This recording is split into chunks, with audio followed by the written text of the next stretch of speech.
Hello! Hoje nós vamos começar nossos estudos no que é magia em si, tá bem? Hoje é um novo tipo de apresentação de vídeos, sem eu estar presente explicando, e apenas a minha voz, guiando vossa sabedoria, vosso intuito aqui neste vídeo, tudo bem? Então as imagens que vão passar agora são apenas ilustrativas, tá? Elas contêm conexão com o que eu vou apresentar, mas o que é mais importante é o que eu vou dizer. Tudo bem? Aqui é Matheus Inocentes do canal Akamate e roda a vinheta para que nossos estudos comecem.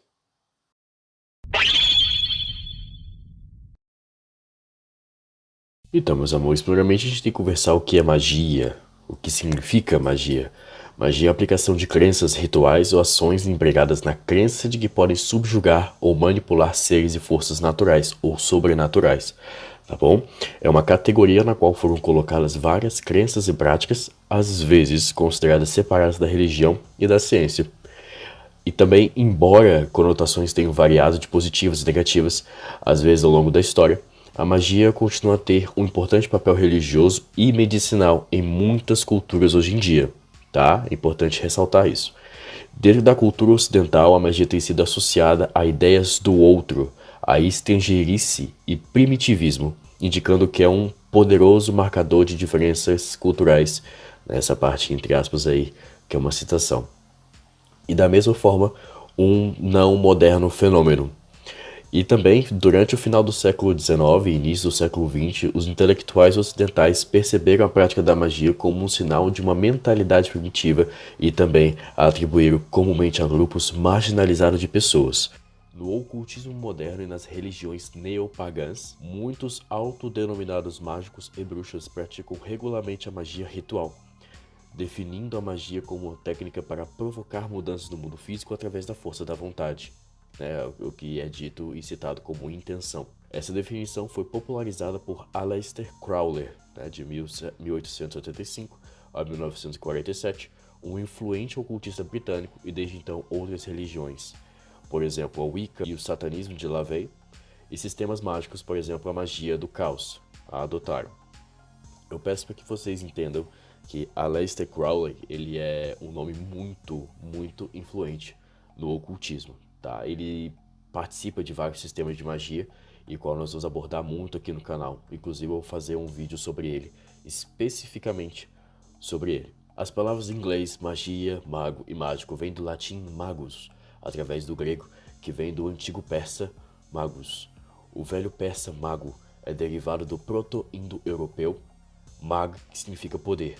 O termo persa pode ser levado ao antigo sinítico, miag, mago ou xamã. A forma persa antiga parece ter permeado as línguas semíticas antigas, como o magosh, hebraico, tamúdico, o amgusha, aramaico, né, que significa mágico, e os madin caldeus, que é sabedoria e filosofia. Do primeiro século em diante, os magusais sírios ganharam notoriedade como mágicos e adivinhos. Durante o final do sexto e início do quinto século, esse termo encontrou seu caminho no grego antigo, onde foi usado em conotações negativas para se aplicar a ritos considerados fraudulentos, não convencionais e perigosos. A língua latina adotou esse significado do termo no primeiro século, via latim, o conceito que foi incorporado à teologia cristã durante o primeiro século após Cristo, onde os primeiros cristãos associavam magia a demônios e, portanto, consideravam-na contra a religião cristã. Aqui nessa parte eu vou ressaltar um sistema de magia muito conhecido e que foi deturpado durante a ascensão da Igreja Católica, que é a Goetia, tá? Nós temos a Goetia e nós temos os anjos cabalísticos, que vocês conseguem encontrar na leitura de Os 72 Nomes de Deus. Os 72 Nomes de Deus são os trabalhos com os anjos cabalísticos, né? Quais são os nomes dos anjos, o que cada um tem responsabilidade e o que cada um profere em poder. E nós temos a Goetia, né? Com as Goéticas, as clavículas de Salomão, onde explica qual é o tipo de trabalho que é feito com a Goetia. Então, para a Goetia se dá o nome de Daimons. E para os anjos cabalísticos, né, os 72 nomes de Deus, dá-se o nome de Daimones. É onde, com a Goetia, Daimons, a igreja traduziu erroneamente Daimons para demônios. É onde eles construíram toda a sua prerrogativa de negatividade, o medo do inferno e por aí vai, tá bom? A magia ela é dividida em 3 tipos, a magia branca, a cinza e a negra. Eu gostaria de substituir o termo negra por maléfica, tá? A magia branca tem sido tradicionalmente entendida como o uso da magia para propósitos altruístas ou úteis, enquanto a magia maléfica era usada para propósitos egoístas, prejudiciais ou até malignos. Com respeito à dicotomia do caminho da mão esquerda e do caminho da mão direita, a magia maléfica é a contraparte maliciosa e esquerda da benevolente magia branca. Não há consenso sobre o que constitui magia branca, cinza ou maléfica, como diz Phil Heine, né? E aqui eu vou fazer uma citação do que ele fala, abrindo aspas, como muitos outros aspectos do ocultismo, o que é denominado magia maléfica depende muito de quem está fazendo a definição, tá? E fecha aspas. E aqui a minha opinião entra. É onde eu gosto de falar que a magia ela é uma faca. Você pode utilizar para esfaquear alguém, ou você pode utilizá-la para cortar um pão. A magia branca tem sido tradicionalmente entendida para o uso da magia para propósitos altruístas. O segundo tipo de magia é a magia cinzenta das 3 que nós estamos conversando agora, tá? A magia cinzenta ela também é chamada de magia neutra. É a magia que não é realizada por razões especificamente benevolentes, mas também não é voltada para a prática completamente hostis. E como já foi ressaltado, a magia negra, substituindo o termo negra por maléfica, é a magia que é utilizada de forma a prejudicar as pessoas, a forma de destruir vidas, a fechar caminhos, né? E eu gosto de dizer que aqueles que praticam esse tipo de magia, elas costumam ter um karma bem, digamos, poderoso. Agora que já conversamos sobre o que são os 3 tipos de magia, nós vamos conversar sobre outros 2 subtipos, que é a alta e a baixa magia. Tá bom? E agora no contexto histórico e antropólogo, ambos os historiadores e antropólogos têm distinguido entre praticantes que se dedicam à alta e aqueles que se dedicam à baixa magia. Agora o que são, né? A alta magia, também conhecida como magia cerimonial ou magia ritual, ela é mais complexa, envolvendo rituais longos e detalhados, bem como a parafernália sofisticada, às vezes cara. A magia baixa, também chamada de magia natural, está associada aos camponeses e ao folclore e a rituais mais simples, como breves feitiços falados. A magia baixa, né, no caso aqui a baixa magia, também está intimamente associada à bruxaria. A antropóloga, aqui fazendo uma citação, tá, gente? A antropóloga Susan Greenwood, ela escreve, abre aspas, desde a Renascença, a alta magia tem se preocupado em atrair forças e energias do céu e alcançar a unidade com a divindade. A alta magia geralmente é realizada em ambientes fechados, enquanto a bruxaria costuma ser realizada ao ar livre. Ao ar livre aqui nós estamos falando sobre a natureza. A magia era invocada em muitos tipos de rituais e fórmulas médicas e para neutralizar os maus presságios. A magia defensiva ou legítima da Mesopotâmia eram encantamentos e práticas rituais destinadas a alterar realidades específicas. Os antigos mesopotâmicos acreditavam que a magia era a única defesa viável contra demônios, fantasmas e feiticeiros do mal. Para se defenderem contra os espíritos daqueles que eles haviam ofendido, eles deixavam as oferendas conhecidas como quispo na tumba da pessoa, na esperança de apaziguá-los. Se isso falhasse, às vezes eles também pegavam uma estatueta do falecido e a enterravam no chão, exigindo que os deuses erradicassem o espírito ou forçassem-no a deixar a pessoa em paz. No antigo Egito, Kemet, na língua egípcia, a magia, que era personificada como deus Heka, era uma parte integrante da religião e da cultura que é conhecida por nós através de corpos substancial de textos, que são produtos da tradição egípcia. Um exemplo disso seria o próprio Livro dos Mortos. Agora eu vejo que aqui no canal eu fiz um vídeo muito detalhado sobre o Livro dos Mortos, não é? Que ele não é apenas um livro, são vários feitos em várias dinastias do que o Livro dos Mortos era criado para o pós-vida no Egito. O pós-vida em si, ele era um caminho muito complexo, o qual a pessoa deveria enfrentar vários obstáculos para conseguir chegar ao salão das duas verdades. Entre a morte e a chegada ao salão das duas verdades, você tinha uma série de portões, uma série de fases que você teria de superar, especialmente quando você encontra Apophis. No Livro dos Mortos existe um feitiço escrito que denota e que explica como você deveria derrotar Apophis com os feitiços que lá continham, tá bom? Embora a categoria da magia tenha sido controversa para a egiptologia moderna, há um claro suporte para sua aplicabilidade na terminologia antiga. O termo copter Rik é descendente do termo faraônico Heka, que, ao contrário de sua contraparte copta, não tinha conotação de impiedade ou ilegalidade, e é atestado desde o Império Antigo até a Era Romana. Heka era considerado moralmente neutro e era aplicado às práticas e crenças de estrangeiros e egípcios. As instruções para Merikari nos informam que Heka foi uma beneficência doada pelo Criador à humanidade, e aqui fazendo uma citação, para ser uma arma para repelir o golpe dos acontecimentos. Então veja que para a pessoa começar a estudar magia, ao meu ver, ao meu Mateus ver, eu acredito que a pessoa precisa estudar pelo menos quais foram as raízes da magia e que também, por questões de informação, né, as raízes do paganismo, aonde nós temos o berço da civilização, que é no Antigo Egito. Para você ter uma base mais sólida nos seus estudos, eu aconselho você estudar sobre a religião e a civilização egípcia, desde os primeiros faraós, né, desde o Egito dividido entre o Baixo e o Alto Egito, com a unificação pelo faraó Narmer ou Menes, até a conquista pelo Império Romano ali, depois de Caesarion, né, filho de Cleópatra. O uso de amuletos, Meket, era amplamente difundido entre os antigos egípcios vivos e mortos. Eles eram usados para proteção e como meio de reafirmar a justiça fundamental do universo. Os amuletos mais antigos encontrados são do período pré-dinástico badariano e persistiram até a época romana. Halakha, lei religiosa judaica, proíbe a adivinhação e outras formas de adivinhação, e o Talmud lista muitas práticas de adivinhação persistentes, mas condenadas. A cabala prática no judaísmo histórico é um ramo da tradição mística judaica que diz respeito ao uso da magia. Agora, a palavra magia, ela provém do persa magos ou magi, que significa sábio. Da palavra magi também surgiram outras tais como magister, magista e magistério, magistral e magno. Também pode significar algo que exerce fascínio, no sentido moderno, como por exemplo quando se fala da magia do cinema.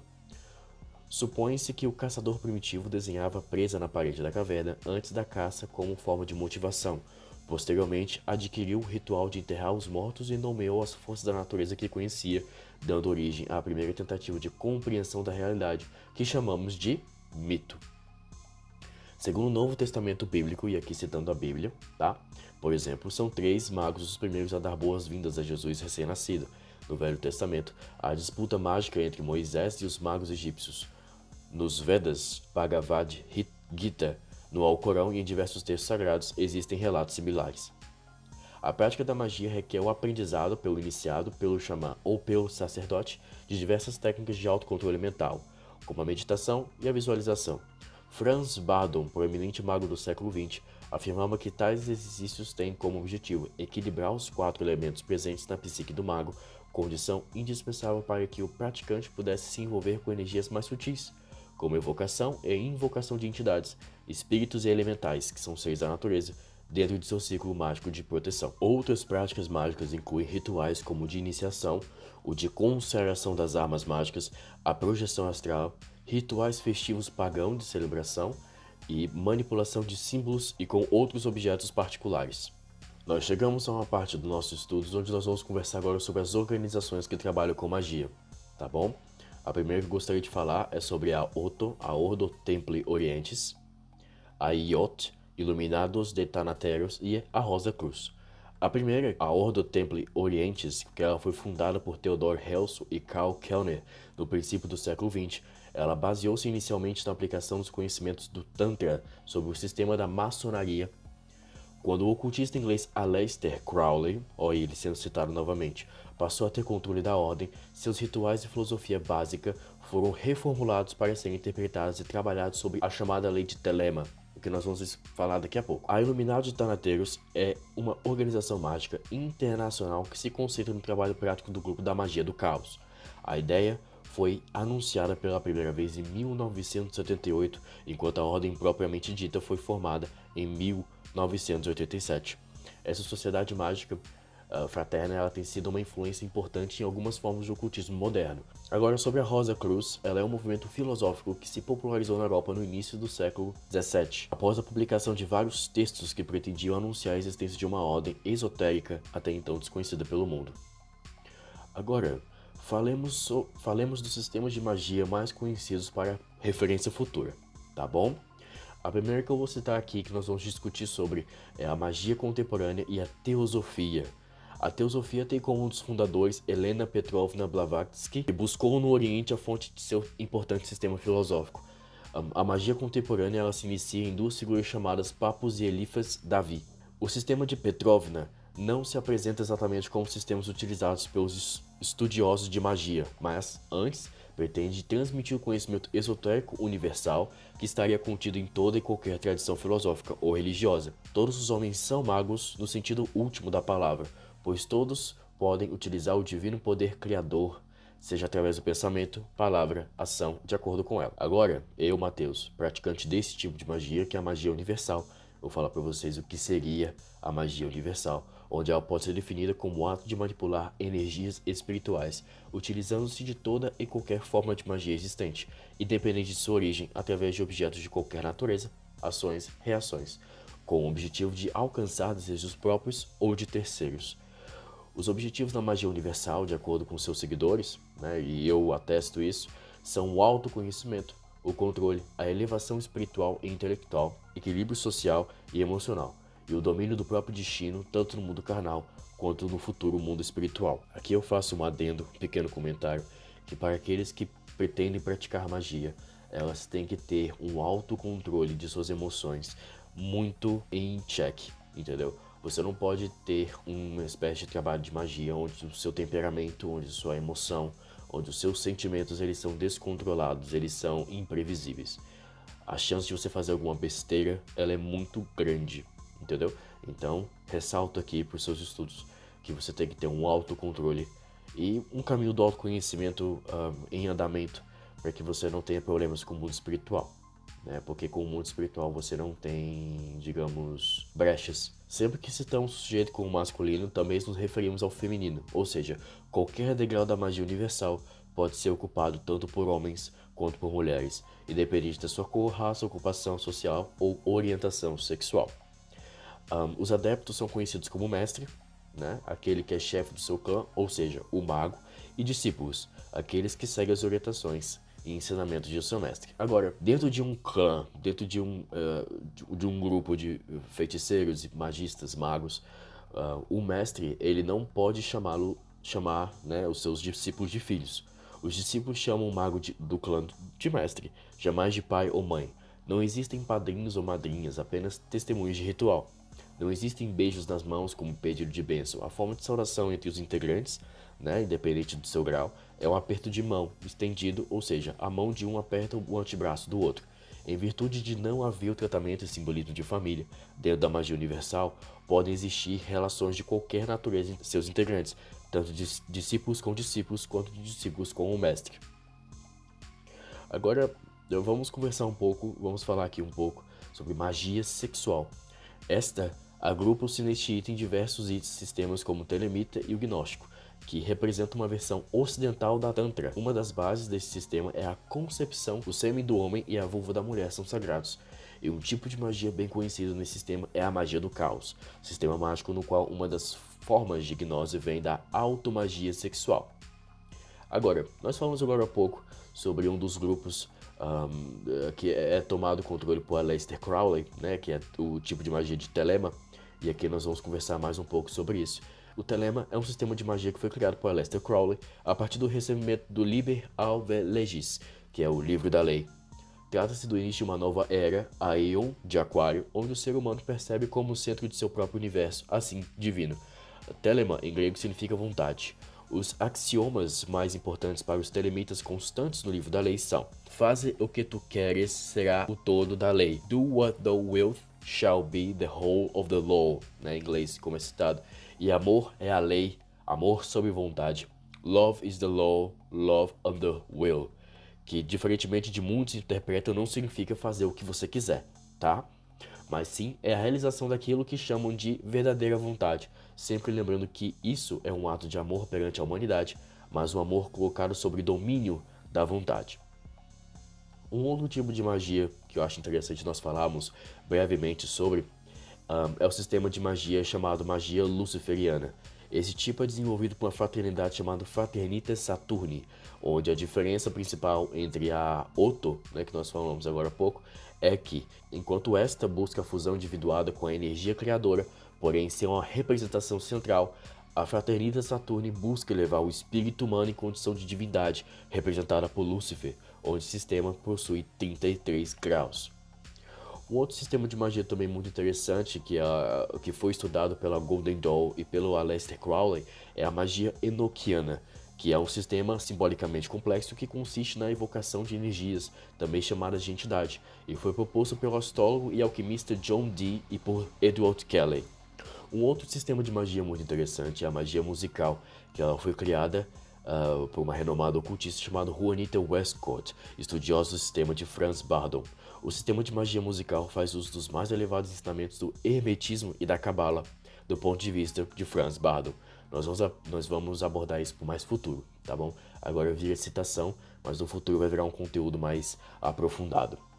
Nós temos também um sistema de magia muito interessante, que também é uma religião, que é a Wicca, que ela foi fundada por Gerald Gardner em 1954, resgatando práticas religiosas dos povos celtas, que é uma religião voltada para os cultos à natureza com politeísmo, magia e esoterismo. Eu fiz um vídeo aqui sobre o povo celta, né, citando os druidas como praticantes da magia e portadores do conhecimento, e eu vou deixar aqui na etiqueta para que vocês possam dar uma olhada se vocês ainda não assistiram. Um outro tipo de sistema de magia muito interessante é o xamanismo, que é o sistema que deu origem a diversos cultos e religiões e cuja origem remonta à Idade da Pedra. O xamã é uma espécie de curandeiro com poderes mágicos especiais. Agora, dois tipos de sistemas de magia muito interessantes, que é o voodoo haitiano e o voodoo da Louisiana. O primeiro, que é o voodoo haitiano, é popular no Haiti e assemelha-se ao candomblé e ao voodoo africano. O voodoo da Louisiana é associado à tradição creole de Nova Orleans. E nós temos também, para a gente poder finalizar nossos estudos, nós temos o candomblé, a umbanda e a quimbanda, bem como outros sistemas de magia como o gnotismo samaliano, que falaremos depois. Muito bem, meus amores, então para o nosso estudo de hoje é interessante que a gente entenda o que significa magia para nossos estudos, tá? Não adianta você aprender um feitiço, não adianta você aprender um ritual, não adianta você aprender alguma espécie de rito para que você consiga fazer e fique por isso mesmo. Você precisa entender para que serve, por que fazer, quando fazer e quais são os seus efeitos colaterais, se tiver, e quais são os seus efeitos benéficos e maléficos, né? É sempre interessante ressaltar, tá bom? Não façam magia porque acham bacana, não façam magia porque acham interessante, curiosidade. Se o que te traz aqui é curiosidade, é melhor você ir embora, porque a curiosidade ela não é combustível para que você inicie seus estudos, é apenas para que você descubra o que é, para depois você seguir sua vida e não fazer mais, tá bom? Eu espero que eu tenha ajudado vocês com esse conteúdo. Por algum tempo eu vou tentar fazer esse tipo de conteúdo aqui mais áudio e menos visual, e aí eu vou acabar alternando sobre eu estar aparecendo e explicando e eu usando apenas a minha voz com o conteúdo que eu escrevo separado bonitinho para vocês, tá bom? Desejo a todos um ótimo dia e é isso aí. Não esqueça de dar um like no vídeo e salve o vídeo para futura referência, tá bom? Beijo, até mais.